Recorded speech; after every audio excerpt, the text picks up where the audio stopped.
this is going on page 104 when we are finished. And we are going to graph the reciprocal functions, okay? Cosecant, secant, and cotangent. So for cosecant, your parent function looks like this. F of x equals cosecant of x, right? Or once again, the only thing we can take cosecant of is an angle, so x has to be an angle measure. What is the reciprocal of cosecant? Sine. So this is the same as 1 over sine x. Okay? So here's where your colored pencil comes in. Okay? So grab your colored pencil.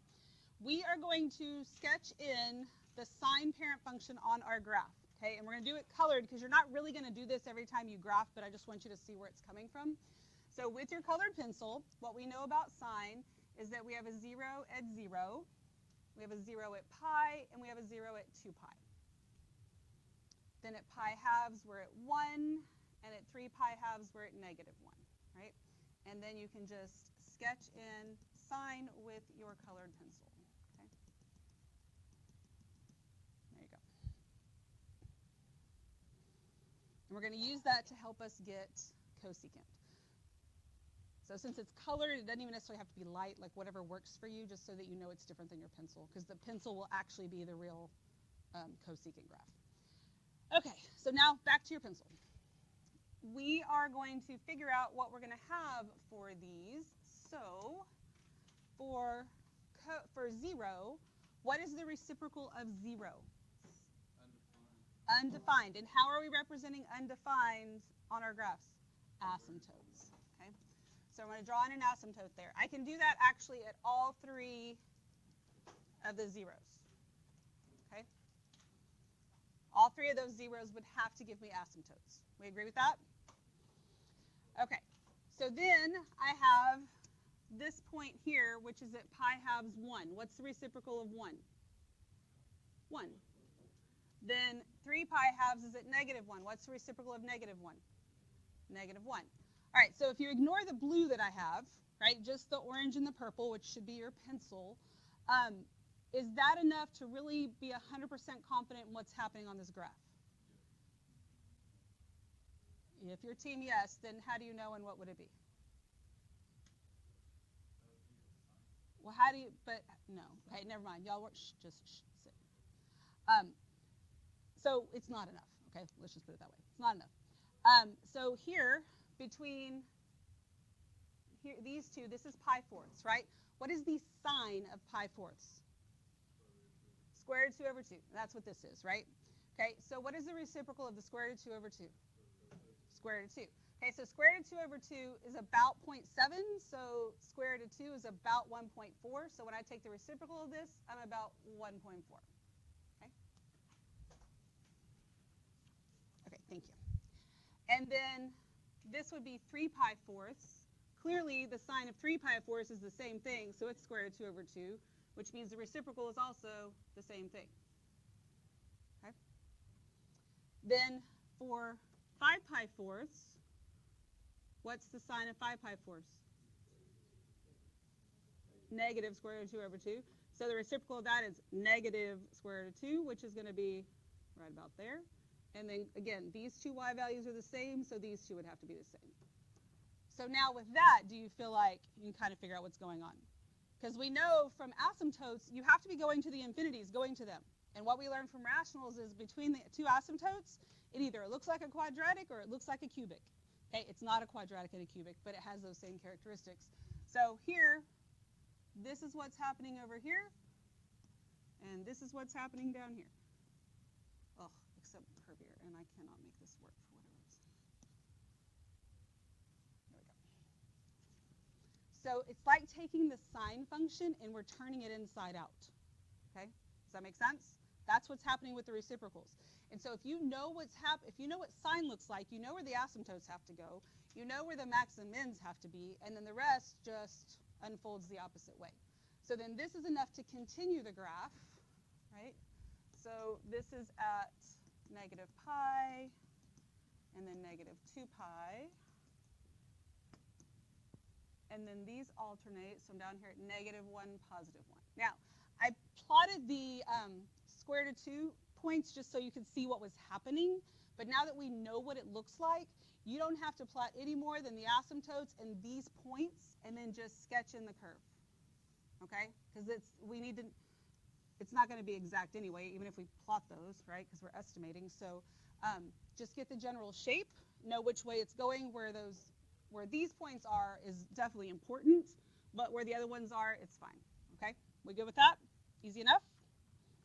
All right, so that is your cosecant graph, okay, coming from the sine function. So our domain, okay, it's going to be another one of those interesting ones that we have to write, right? It's all real numbers except for something that happens uniformly, right? So x cannot equal what?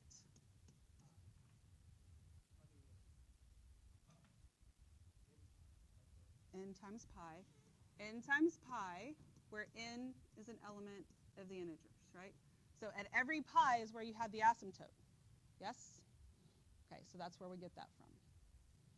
Is our range all real numbers? No, Fernando. So where do we start? Negative infinity. And go to where? Negative 1. Do we include negative 1? Yes.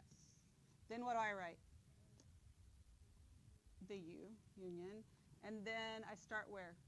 1. Do I include it? Yes. And I go to infinity. Okay. All right. Zeros. None. Y-intercept. None. Asymptotes. Have I pretty much already defined where they are? Yeah, right here. So x does equal n times pi, where n is an element of the integers. Okay. Amplitude. What do you think about that? Yeah, undefined. Because if I don't have a max and a min, I can't find half the distance, so it's not defined here either. What is the period? Still 2 pi, just like sine was, because they alternate, right? So I have to go a full 2 pi before it actually repeats. Everybody okay with all that? All right, so we can go ahead and fill in the transformations box since we've already talked about all these. So I get f of x is equal to a times the cosecant of b times x minus c plus d. Your amplitude, again, is undefined. However, we could still have an a in our function, and that would be a vertical stretch or compression, which is the absolute value of a. Period would be 2 pi divided by the absolute value of b. This is c. This is d. Okay, so it's going to act just like the rest of it. What questions do you have at this point? All right, let's look at secant. So our parent function, f of x, is equal to the secant of x. What's the reciprocal of secant? Cosine. So this is 1 over cosine x. Okay. So here's where you grab your colored pencil again. And with your colored pencil, we are going to sketch in the parent function for cosine, which starts at 0, 1. At 2 pi, we would also be at 1. At pi, we're at negative 1. Pi halves is 0. 3 pi halves is 0. And then I can sketch that in. And then you're done with your colored pencil for now. Okay. So, we want reciprocals. Can you tell by looking right now where the asymptotes go? Yeah, where cosine is 0, secant is going to be undefined. So I can go ahead and put asymptotes here and here.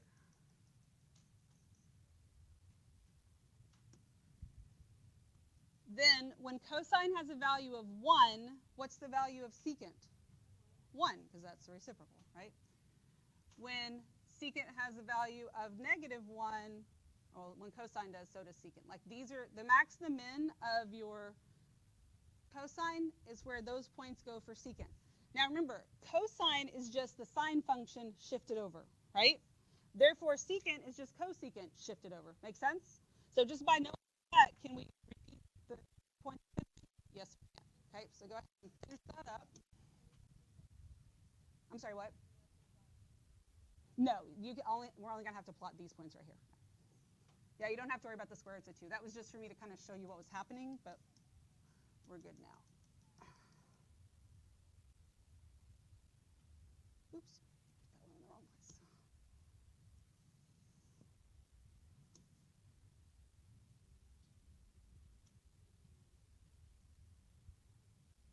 There we go.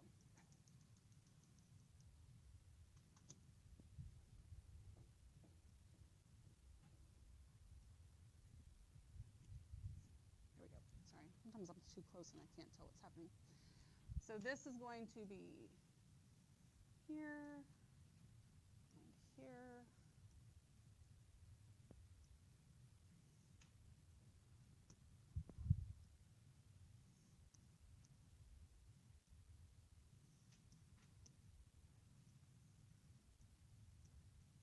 Okay. So your secant and cosecant graphs, super similar, just like sine and cosine are. We good? All right, so our domain, once again, is all real numbers, except that x cannot equal, what's that going to look like? It happens every pi again, right? But am I starting at 0? No. It's pi halves plus n times pi, where n is an element of the integers. I know that still looks weird to you and pushes you out of your comfort zone, but is it making a little bit more sense now? That's fine. All right, is the range the same as it was for cosecant? Yes, so I'm going from negative infinity to negative 1, and then from 1 to infinity. Zeros, still none. Y-intercept, 0, 1. Have I really already identified where my asymptotes are? Yes, so x does equal pi halves plus n times pi, where n is an element of the integers. Amplitude, undefined. Period,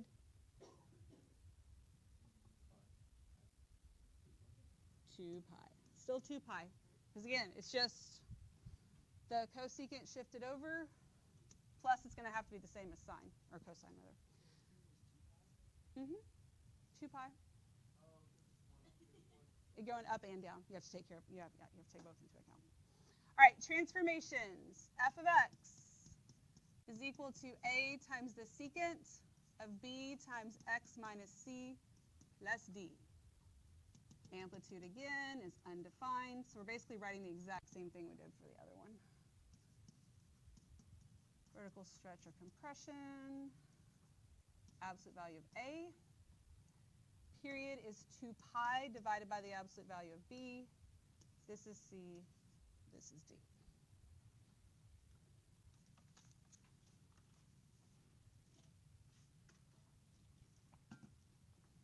All right, everybody good? All right, let's look at cotangent. Cotangent, f of x is equal to the cotangent of, oh, that is the cosine, sorry about that.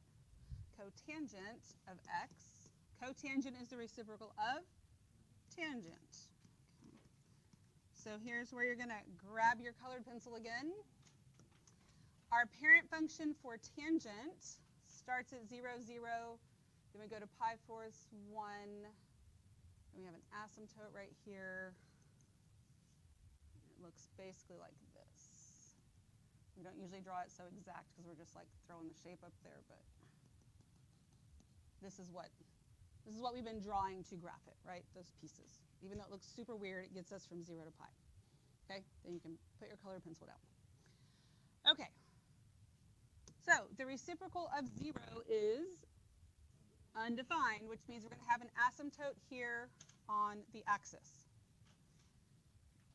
At pi fourths, tangent is 1, so what's the cotangent? 1. Now, the reciprocal of undefined is undefined. However, we do know that this value will be what? 0. Then at 3 pi fourths, tangent is -1, so cotangent is -1. And when tangent is 0, cotangent is undefined. So by just going through those 5 pieces, can you tell what cotangent looks like? Yes. It looks like tangent just reflected and shifted over. So here is your tangent graph. Okay? And then you can repeat that and complete it.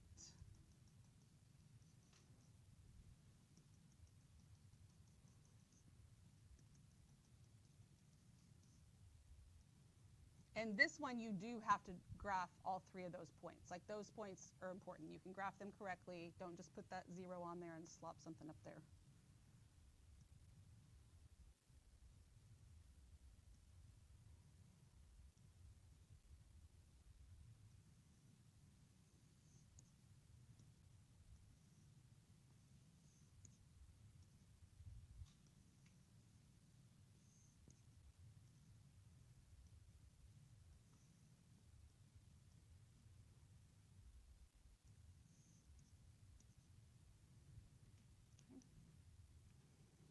What questions do we have right now? We good? All right, so let's look at the domain. All real numbers except x cannot equal what?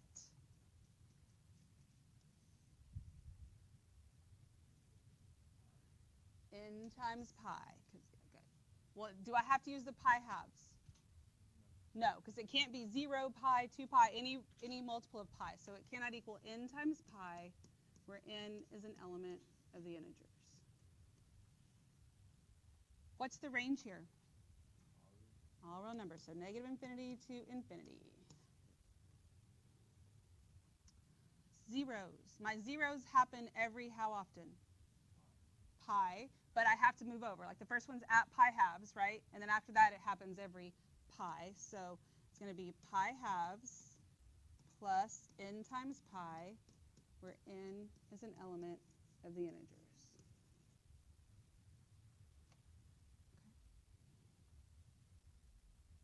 Y-intercept? None.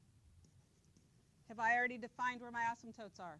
Yes. X is equal to n times pi, where n is an element of the integers. Amplitude is undefined again. What's the period here? Pi. It's pi, just like tangent. So secant and cosecant have the same period as their reciprocals, and so does cotangent. Okay? All right. So then our transformations. F of x equals a times the cotangent of b times x minus c plus d.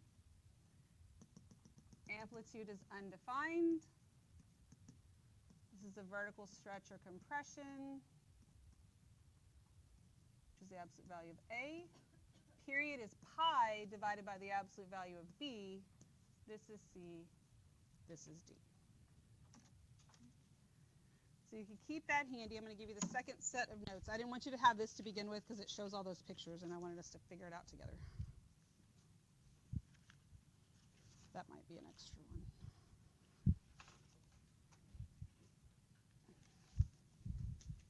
All right.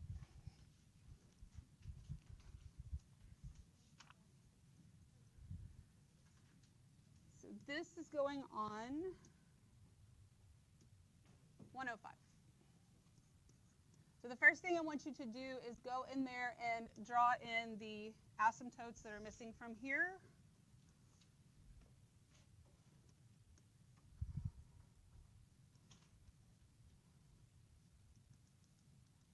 Because they are definitely an important part of what is happening.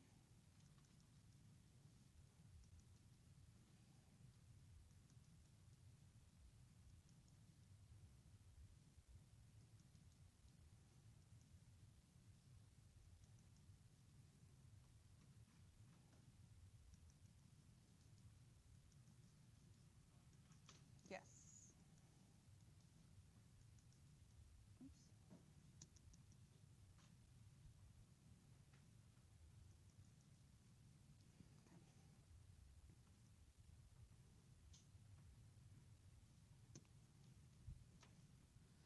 so we just talked about this, but the period for cosecant and secant is going to be 2 pi divided by the absolute value of b.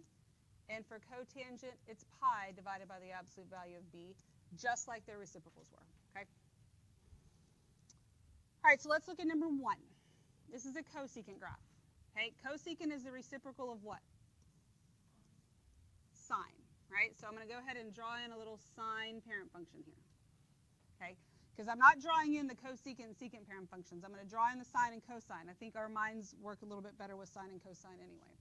And then what is the period for number 1? 2 pi. Because the period doesn't change. There's no shifts. The only thing that happens is that there's a stretch, right? So here's what I know about cosecant, is that everywhere that sine has a 0, I have an asymptote instead.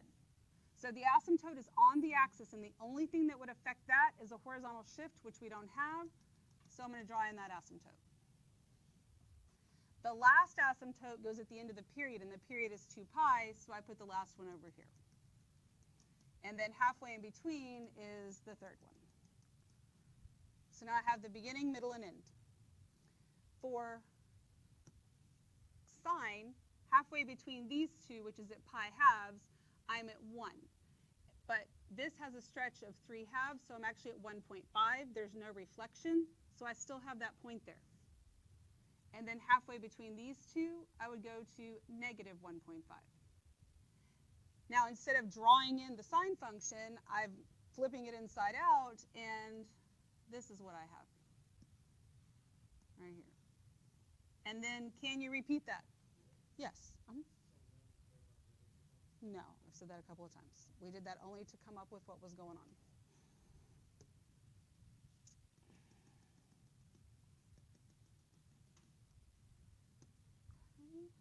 Negative 1.5, 1.5.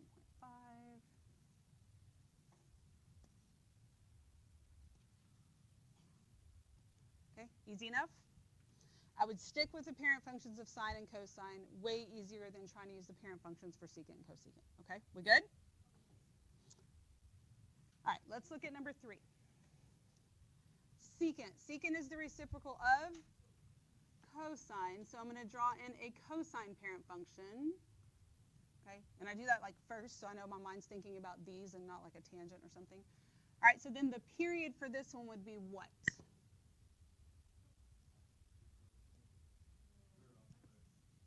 It's 2 pi divided by 4/3,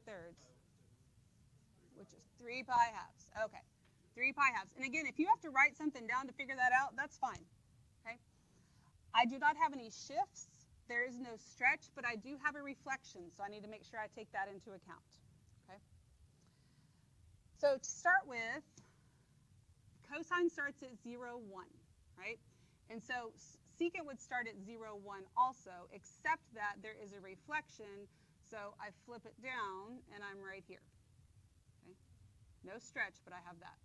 So this is the beginning of the period. The end of the period has the same y value, so I'd still be at negative 1, but the period ends at 3 pi halves, which is right here. Okay, so I have the beginning and the end. Now I want to get the middle, which is halfway between. Well, halfway between 0 and 3 pi halves is 3 pi fourths. And instead of being a minimum like this is, it's going to actually be a maximum because of the reflection. Then, because I have zeros with my cosine, that's where my asymptotes go. So halfway in between these two is going to be an asymptote here, and then an asymptote here. And then, is that enough to be able to repeat? Yes. Okay. So this every.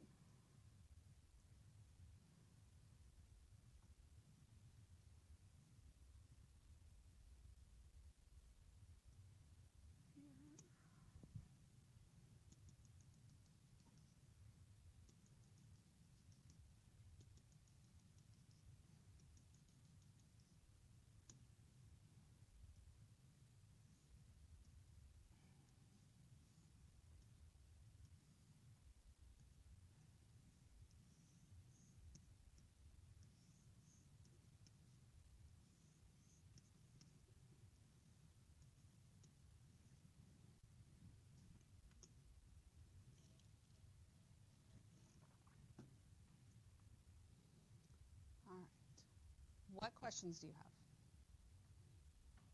Anything? No. Well, yeah. All right, let's go to number 5 on the back. Okay, so this is cotangent, which is the reciprocal of tangent. Now, with secant and cosecant, I draw the parent functions for sine and cosine. But for cotangent, I actually draw the parent function for cotangent. Might as well, because it's really not that big of a deal. The other ones I feel like are weird. So for cotangent, because to me, the tangent parent function looks a little bit weird. But cotangent is actually begins and ends with the asymptotes, and then it curves in the opposite direction of tangent. Okay? If you want to use the tangent parent function instead, that's fine. But just know that we're actually using that for this one. Then what is the period here? Pi halves, right? And I do have a stretch of 3. Okay? So the first asymptote is on the axis, and the only thing that affects that is a shift left or right, and we do not have that. So I have an asymptote right here. The end of the period is at pi halves, so that's where the other asymptote goes, here at pi halves. Then halfway between those two is a 0. Then halfway between the asymptote and the 0, for my parent function, I would be at 1, but there's a stretch of 3, so I'll go 1, 2, 3. And halfway between these two, I'm at negative 3. Then I have my 5 pieces. I only went through a period of pi halves, and I move on from there and repeat.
Okay, if you have the idea and you have at least some of them drawn in, we're going to move on and you can come back and fill them in later, because if I sit here and wait for everybody to make theirs perfect, it's going to take forever. But as long as you don't have any other questions, we're going to move on to the next one.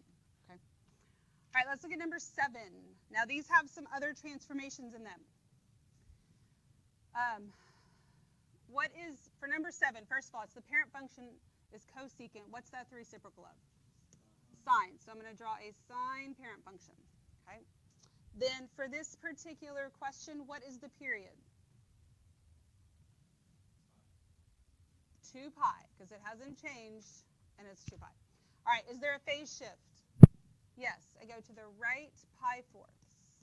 Is there a vertical shift? Yes, go down 2, so my midline is y equals negative 2. So I'm going to go ahead and draw in my midline, because remember, that becomes my new x-axis. Now I just ignore the old x-axis, and the vertical shift is taken care of on its own. Okay, and it doesn't ask me for amplitude, which doesn't exist, but that a is important, and it's just 1. So I just got to make sure I'm not doing anything weird with that. Okay.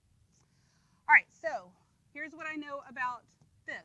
These 3 points here are all going to represent asymptotes once I put them on my graph.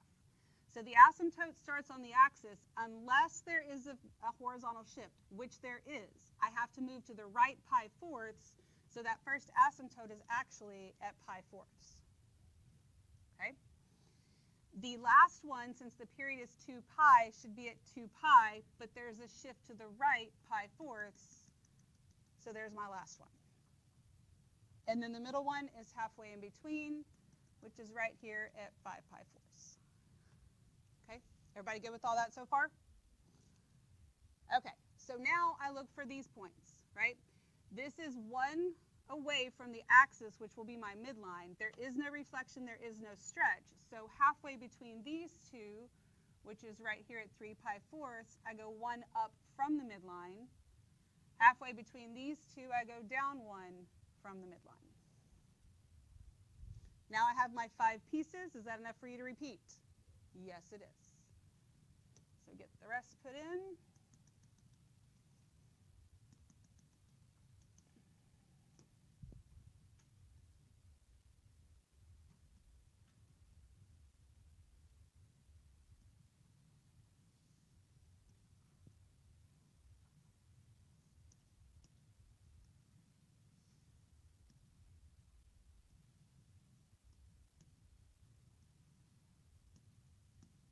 Ooh, totally went the wrong way on that one, didn't I?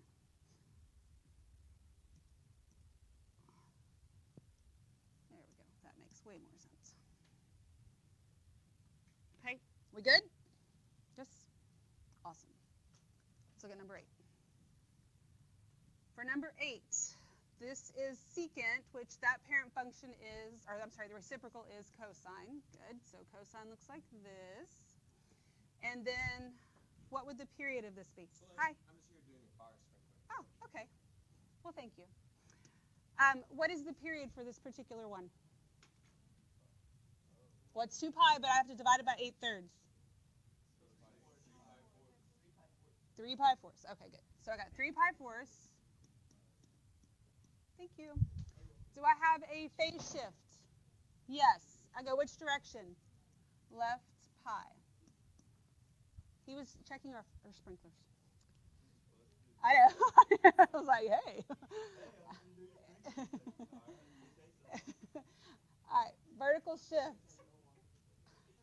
Up one. Yeah. Y equals 1. All right, so I'm going to go ahead and draw in my midline.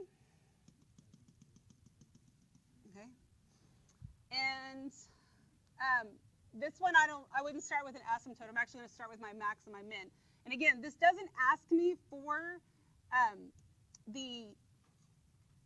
sorry, I'm losing my train of thought here. This doesn't ask me for the amplitude because there isn't one, but this 2 is important to me.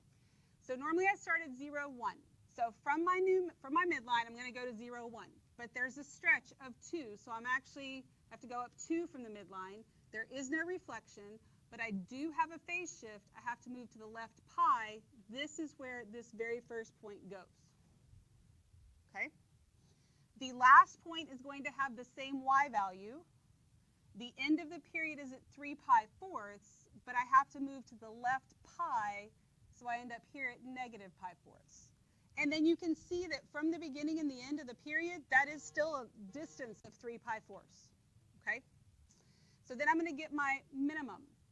Halfway between these two, I'm going to be 2 down from the midline, which puts me right there. Then the asymptotes go where the zeros are in between. Now this is one of those weird ones where it's not on the line and it's not at half. So instead of thinking in terms of pi, between these 2 points, this one and this one, x value wise, it's 1.5 spaces. So half of that is 0.75, so I can go 3/4 of the way to that point and put my asymptote in there. And then 3/4 of the way towards it this way, and it goes right there. Okay? It is halfway between them, but halfway between this one and then this one is halfway. So there's only 1.5 spaces away. Okay? All right, and then repeat.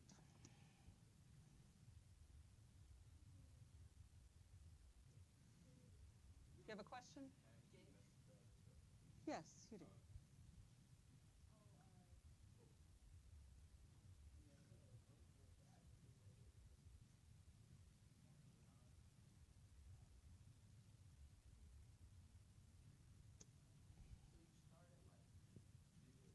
Okay, so look at this, guys. Between this point right here, where it has this x value, this point has this x value, whatever it is, right? They are 1.5 spaces away. Half of 1.5 is 0.75. So if I want to go halfway in between, I can only go 0.75 of the way, and that is actually halfway in between those 2 points. Yeah. Right. And so it doesn't matter what the actual x value is, because that's not going to help you figure it out. You have to reason through that.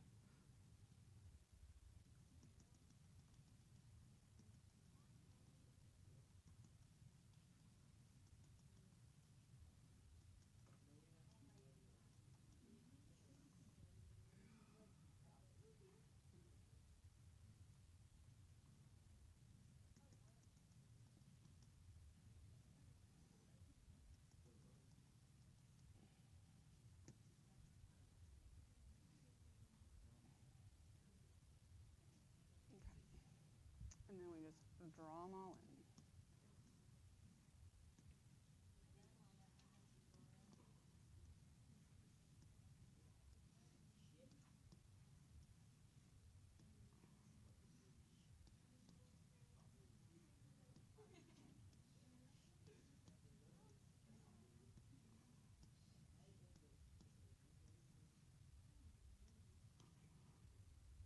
All right. What questions we got?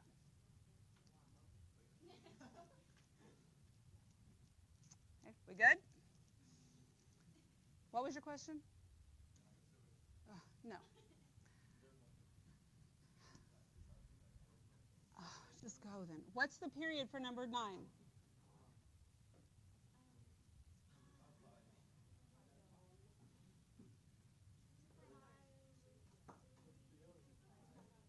It's pi halves. Okay? It's pi halves. This is cotangent, so the period is pi, and it's pi over 2. Is there a phase shift here? Yes. I go to the right 3 pi halves. Is there a vertical shift? Yes. Down 3, so y equals negative 3. So I'm going to draw in y equals negative 3.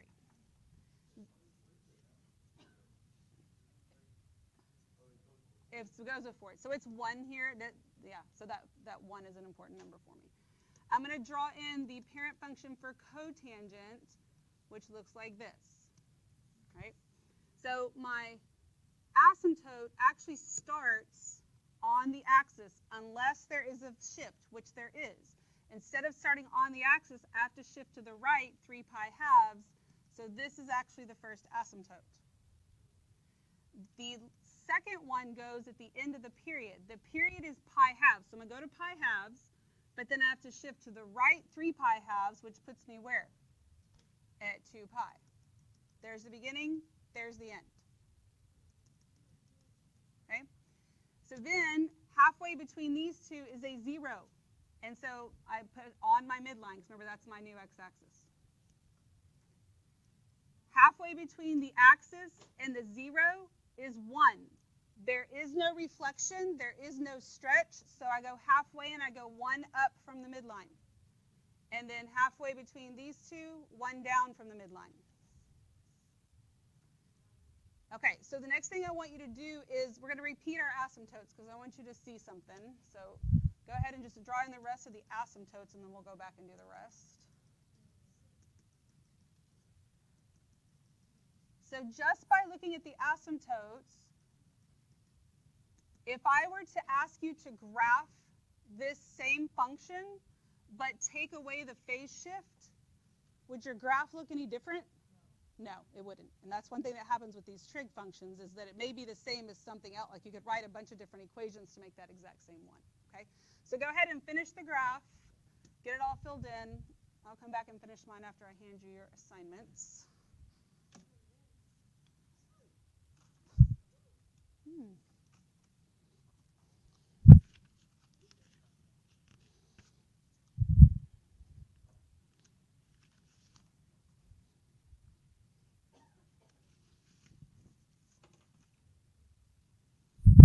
Finish it. Nice try. Finish it. Oh my gosh, you whiners. This ain't nothing compared to a lot of what you're going to have to do. Give me a break.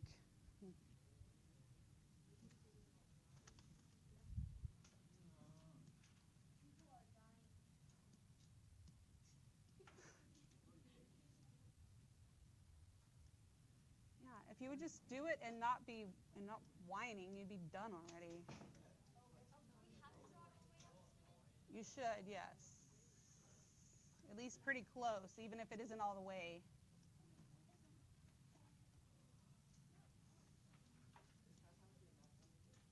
Mm-hmm.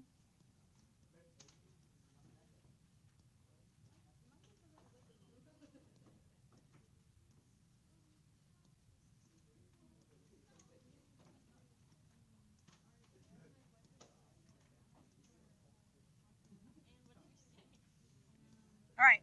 What questions do we have? Anything? Awesome.